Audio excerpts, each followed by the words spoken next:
One of my favorite decades were the 1950s. At this time, the United States had the strongest military power in the world. To start off the decade, on June 25th, 1950, North Korean forces attacked across the 38th parallel. The 90,000 North Korean troops were armed with powerful tanks and Soviet weapons. It wasn't long after the attack that the Northerners overtook South Korea's capital city named Seoul. President Truman, who was re-elected for his second term in 1949, announced that the United States would aid South Korea. Truman ordered American troops who were stationed in Japan to move to South Korea. By September 1950, the UN forces were ready to make a counterattack. This attack was led by General Douglas MacArthur, also known as the World War II hero. This plan was to strike at their weakness by launching a surprise attack on the port city of Incheon. He knew they wouldn't expect an attack here because it was such a poor landing site and the swift tides were too dangerous to boat on.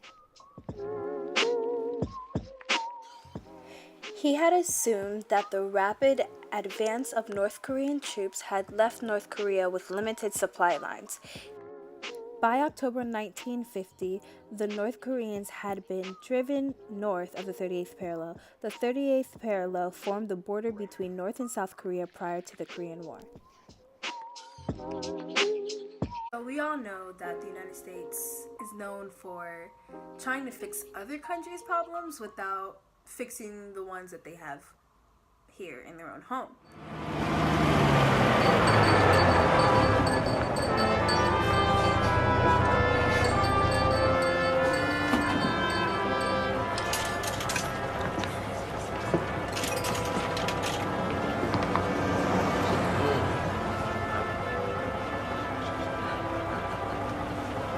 Let me have those front seats.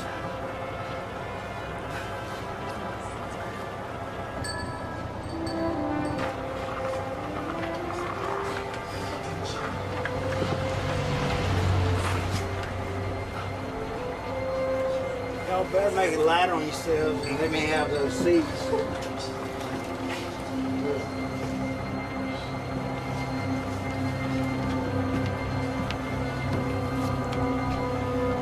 Are you gonna move?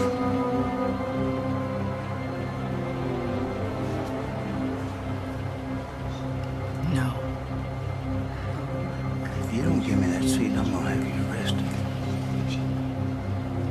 You may do that. Jesus.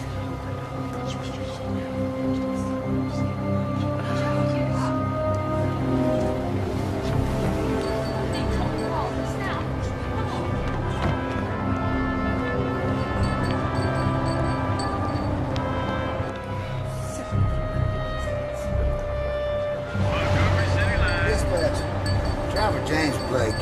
Listen, I got a colored woman on my bus in violation of the law. Did you warn her, Jim? Yes, sir, I warned her. Well, then you just do it. You gotta exercise your powers and put her off. All right, now I'm gonna need police backup.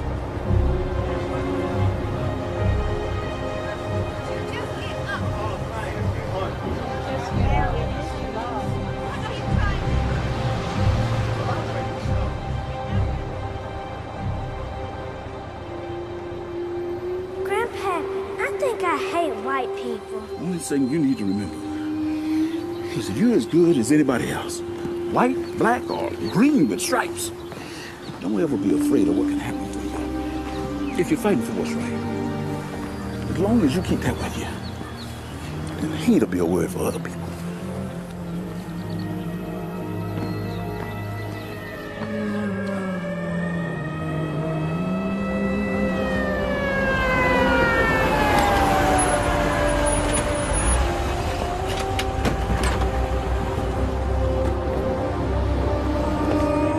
Let's just go. Let's go.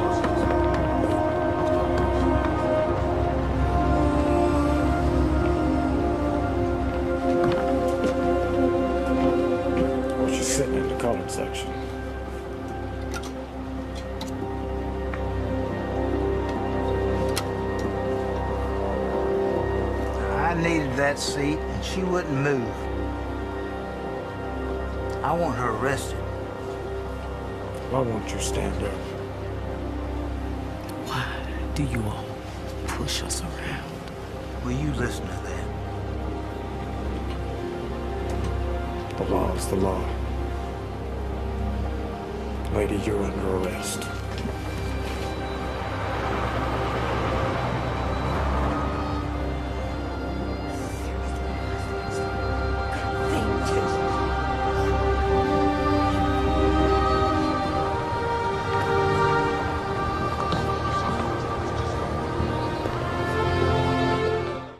It all started December 1st, 1955, when Rosa Parks refused to give up her seat on a bus to a white man in Montgomery, Alabama.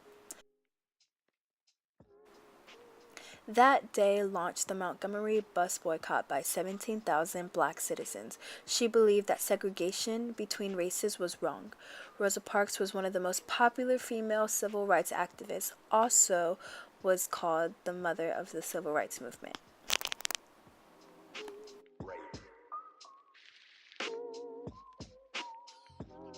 The Montgomery bus boycott was the first nonviolent civil rights protest against racial segregation in the United States.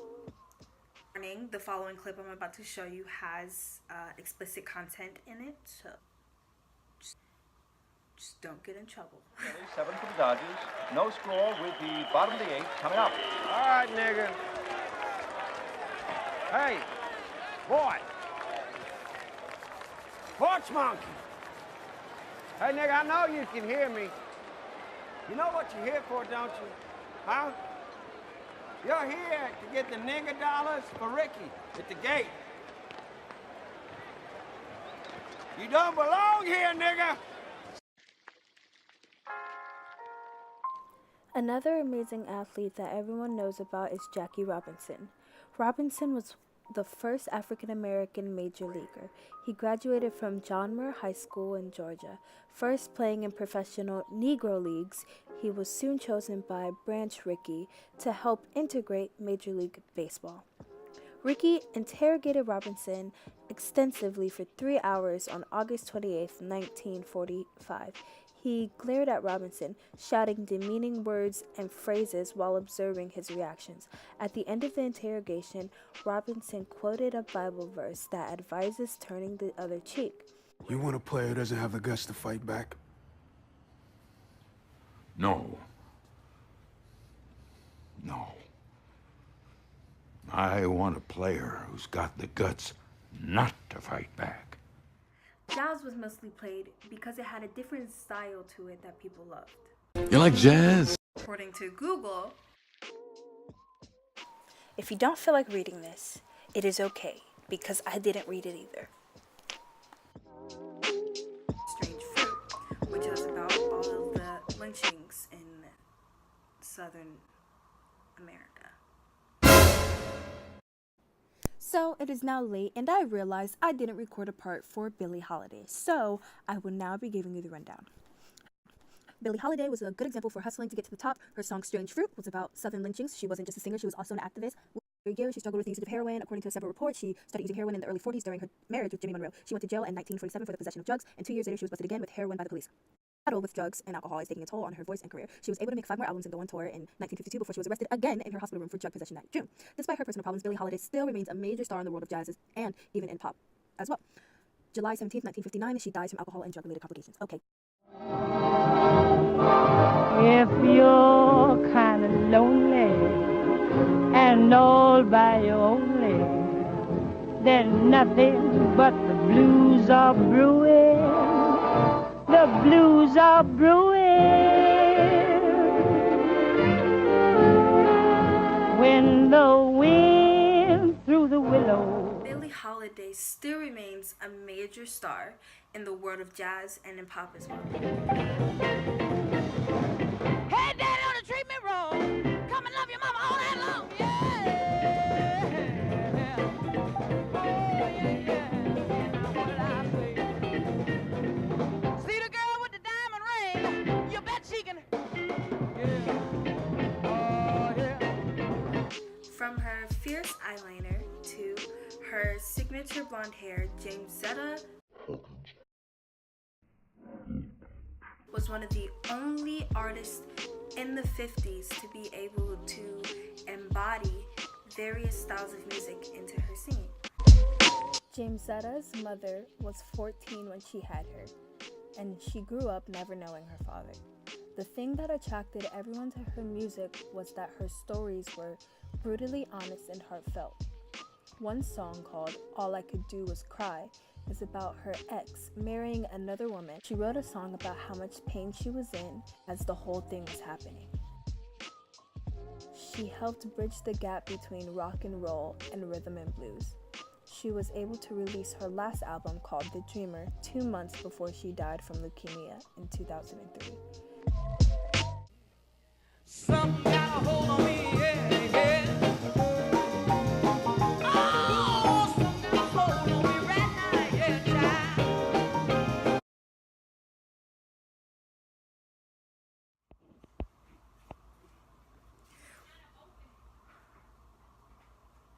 Who am I?